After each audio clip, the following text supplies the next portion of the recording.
John Wayne, who's an Indian scout, and they're trying to get I think it was the Apache, one of the great tribes of America, back on the reservation. And he's standing with the Union, so they're all on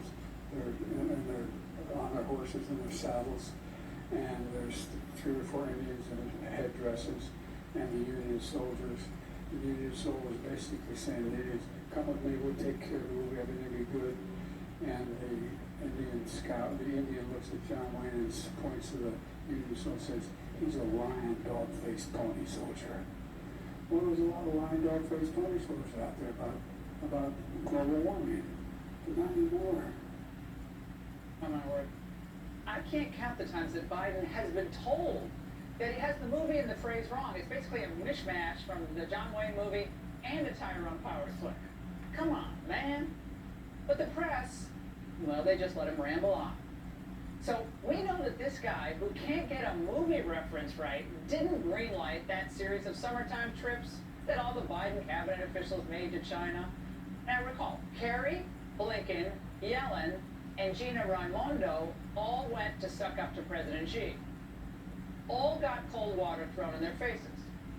But whoever's in charge of our China policy, whether it's Goldman Sachs, some hedge fund guys talking to Tony Blinken, we don't know, but voters should know that who decided it was a good idea after everyone. For Biden everyone going there and getting nothing, for Biden to go grovel to Xi in Vietnam. Who signed off on the surrender language that they put in Biden's script? What this trip was about. It was less about containing China. I don't want to contain China. I just want to make sure we have a relationship with China that is on the up and up, squared away. I want to see China succeed economically, but I want to see him succeed by the rules. Of course, when we have a figurehead president, voters are going to be kept in the dark. As America continues to see the bootlicking buffoonery of this White House, Tony Blinken's spending so much time in Beijing, I think he should just have his mail forwarded there at this point. If at least for the rest of the time that Biden's in office, he's going back to Beijing later this year.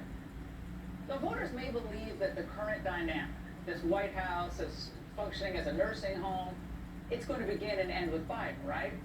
Well, that would be an incorrect assumption. Remember, the establishment and certainly the big donors who are desperate to do business with China, they're perfectly content to have what's tantamount to kind of a hologram president who does what he or she is told. So the angle expects that if, heaven forbid, Kamala Harris were ever to become president, she'd be just as much of a figurehead as Biden. After all, if the question is who is less capable of carrying out the duties of the presidency, Joe or Kamala, I'm pretty sure it would be a tie. Consider her bad acting job in yesterday's Face the Nation interview. Are you prepared to be commander-in-chief? Yes, I am, if necessary, but Joe Biden is going to be fine. And let me tell you something. I work with Joe Biden every day. Under Joe Biden's leadership, we have transformed and are in the process of transforming America's infrastructure. Wait, she works with Joe Biden every day? Doing what exactly? Crossword puzzles, the jumble? Practicing how to climb the stairs? And when legitimate questions are raised about whether Harris's abilities or Biden's fitness for office, about all of that, even the most devoted apparatchiks are scrambling at this point to try to reassure people.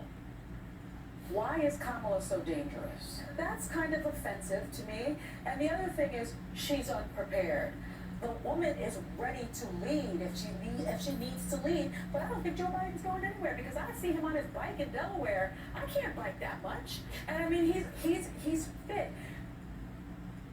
But Sonny, it's looking cloudy.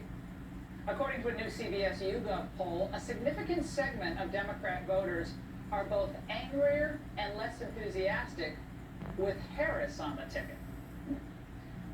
So Americans are going to have a stark choice to make next year.